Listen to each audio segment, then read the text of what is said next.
વનસ્પતિ ખાતર બનાવે છે. લાય આપણે એમને સવાલ કરીએ.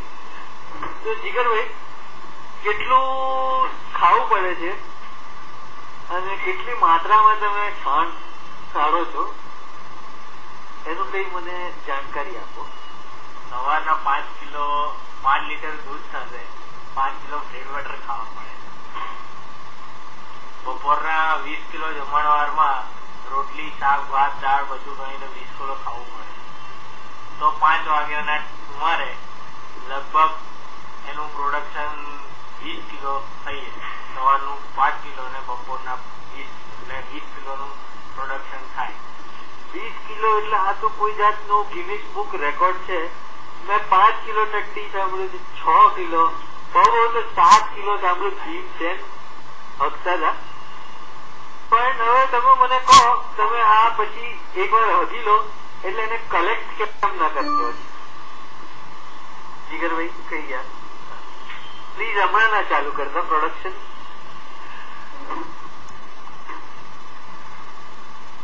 હા, તો સવાલ મેં એવું કર્યું કે તમે એકવાર હગી લો પછી એ હગનું શું કરો? એને સ્પેશિયલ એક જાતનું કમોડ બનાવવામાં આવ્યું છે, જેમાં સ્પેશિયલ માત્રા ભેગી કરી શકાય. એટલે 25 એક મિનિટ, આ કમોડ મેટલ નું છે, પ્લાસ્ટિક નું છે, સેનિટાઈઝ છે, ફોરેન છે કે ઇમ્પોર્ટેડ છે? કમોડ ઇમ્પોર્ટેડ છે અને સ્પેશિયલી આફ્રિકાથી એના લાકડા, સાગના લાકડાનું બનાવવામાં આવેલું છે. અને તેમાં 25 થી 30 કિલોગ્રામ ક્વોન્ટિટી તમે ગ્રામ કે કિલોગ્રામ ક્વોન્ટિટી તમે એમાં કલેક્ટ કરી શકો છો. કારણ કે એમાં પછી થોડા બીજા ઇન્ગ્રેડિયન્ટ્સ નાખવાના હોય છે, ફ્લેવર્સ, જેમ કે તમારી મૂતર છે, ગુંગા છે, ગરફો છે. એ પછી પણ મેં જાણ્યું કે એક સિક્રેટ બીજું છે જે તમે નાખો છો, એની માહિતી જરા આપજો. બીજા સિક્રેટમાં તો અમે ગુલાબજળ થોડું નાખીએ છીએ, વ્હાઈટ કલરનું ગુલાબજળ નાખીએ.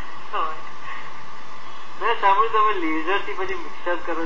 એ લેઝર નું મશીન દેખાડશો જરા? હા, એ આ પ્રમાણેનું પેન્સિલ ટાઈપનું લેઝર આવે છે, જેનાથી એક જાતના કિરણો ફેંકવામાં આવે છે, જે કલેક્ટ કરેલું ખાતર અને અમે હીટ આપીએ છીએ લગભગ 50 થી 60 મિનિટ સુધી, જે આના કિરણોથી વધારે નેચરલ ઇન્ગ્રેડિયન્ટ્સ બને. તો મારું એક કહેવાની વસ્તુ છે કે તમે ડાયરેક્ટ જ પાછળથી નાખો અને ત્યાં જ મિક્સિંગ કરીને કરતા હોય તો?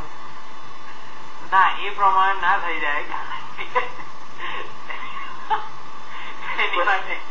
તેની માટે એર સર્ક્યુલેશન હોવું જરૂરી છે, જે ત્યાં હોતું નથી. પણ તમે પાદમાં એર સર્ક્યુલેશન આવે જ છે ને?